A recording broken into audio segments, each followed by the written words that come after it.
Today, we are going to completely dismantle the shame of being too logical. We're diving deep into what it means to have a high-resolution mind, and we're going to explore this radical idea that, for a certain type of thinker, logic isn't cold at all. In fact, it's the highest and most sincere form of love there is.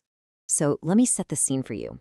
You're sitting across from someone you really care about, right? And they are just in it. They're distressed, spiraling into what feels like a low-res 240p emotional crisis. But for you, within seconds, your mind has already scanned the entire architecture of the problem. You see the root cause, you've mapped out the optimal solution, so you offer it, and instead of relief, you get resentment. Why does this keep happening? Well, here's the fundamental issue if we frame it in technical terms. You are handing over a crystal clear 8K blueprint that's designed to end their suffering. But the person you're trying to help, they're processing the world through a low-resolution emotional filter. It's a total system mismatch, and it leaves you standing there feeling like an alien, holding a perfect solution that nobody wants. Okay, so let's get into it. To solve this whole communication puzzle, we're going to follow a really clear blueprint. First, we're going to explore why your logic gets rejected in the first place. Then, we'll look at the two totally distinct brains we have for empathy. After that, we'll actually quantify the problem with something called the friction equation, reframe logic as a protective shield, and finally, we'll build an actionable solution, the bridge protocol. All right, first up, the rejection of logic. Look, if you've ever felt like a social misfit because your brain defaults to solutions over just sympathy, this section is for you. We're about to shift your entire perspective from seeing this as a social flaw to understanding it as a powerful cognitive strength, architectural empathy. Do these words sound a little too familiar? Yeah, they're the labels that get thrown at you when you're trying to offer the most valuable thing you have, a way out. It's a painful, really confusing experience, and it happens because your very way of showing you care is being fundamentally misinterpreted. So let's introduce a new archetype for us to work with, the sentinel. For the sentinel, love isn't about sitting in a burning house talking about how the smoke feels. No. Love is about finding the hose and putting out the damn fire. Your logical impulse isn't a lack of feeling. It is the most urgent, the most sincere expression of care that you have. And here's the crucial point. This isn't just some personality quirk. It is actually rooted in our biology. You see, empathy is not a single system. It's more like a toggle switch between two completely distinct neural networks. Let's explore what those are. Now, what's so interesting here is how this breaks empathy down. On one side, you have affective empathy. Let's call it the dandelion. This is the ability to literally feel what other people are feeling. Emotional contagion. But on the other side, there's cognitive empathy, and that's the sentinel's domain. This is not about feeling the feeling. It's about understanding the mechanics of it, its cause, its effect, and its solution. It prioritizes systemic accuracy over just emotional mirroring. And this right here, this is where the sentinel's power really comes from. It's a part of the brain called the temporoparietal junction, or TPJ. Think of the TPJ as your brain's command center, its strategy room. In high-resolution minds, this area is often hyperactive. It's constantly running simulations, analyzing data, and acting like a prediction machine to find the most accurate model of reality. Okay, so we've got the biology down, but now let's actually quantify the problem. Why does this neurological difference create so much friction in our relationships? Well, the answer can be found in a simple but really powerful equation. Here it is. Communication friction equals your 8K logical output divided by their affective demand. Just think of it like a law of physics for human connection. The higher their emotional or affective demand is, the more your high-resolution logic generates friction instead of providing a solution. And here's exactly why that happens. When someone's affective demand is totally maxed out, their amygdala, the brain's alarm system, is on high alert and just completely flooded. Their entire system goes into emergency shutdown.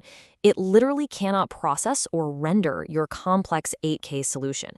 It's not that they're rejecting you, it's that their hardware is temporarily offline. So, this brings us to a really critical reframing. We have to stop seeing this logical approach as some kind of defect and start seeing it for what it truly is, a highly specialized and necessary tool. It's a shield. What other people see as coldness is actually a metabolic boundary. See, for the sentinel, diving headfirst into that 240p emotional chaos without a logical map is dangerous. It leads to sensory overload and burnout.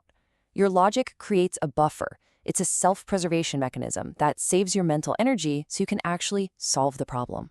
So from now on, let's just throw out that useless advice to just listen. That's a dandelion platitude. The Sentinel's mandate is much more active, much more strategic. First, you validate the emotional data point. You acknowledge that it exists. Then, and only then, do you deploy the architectural design. Which brings us perfectly to our final section. We've analyzed the problem. Now it's time to architect the solution. This is the bridge protocol, a step-by-step framework for connecting the logical with the emotional. So here is the framework in 4 clear steps. We've got the limbic handshake, the ask for access gate, labeling the logic, and finally, the sanctuary reset. Let's break down exactly what each of these means. First up, the limbic handshake. Before you can even think about offering your 8K solution, you have to pay what's called the affective tax. You offer 60 seconds of simple, low-resolution validation. I'm talking phrases like, "That sounds incredibly high load," or "I can see the friction you're experiencing." This is a signal to their amygdala that you are a safe presence, not another threat. Step 2 is absolutely critical. Ask for access. Never deploy the blueprint without getting permission first. A simple question like this changes everything. Do you want me to listen to the feeling, or do you want me to help architect the fix? This hands the control right back to them and completely avoids that resolution mismatch we talked about. Next, you label the logic. If you feel that old accusation of coldness coming your way, just name your process out loud. Say something like, "My brain has just switched into solution mode because I really want to help you fix this. It's how I show support." This simple act reframes your perceived coldness into what it truly is, active care. And finally, the sanctuary reset. Now this step is for you. After a high-load emotional encounter, you've got to clear all that affective noise from your system's RAM. Go back to your sanctuary.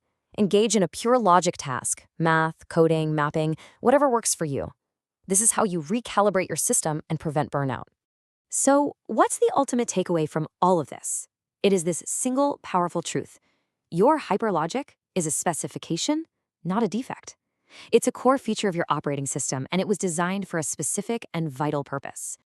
I want you to embrace this identity. You are the sentinel. You're the one who stays calm when the rest of the world is screaming.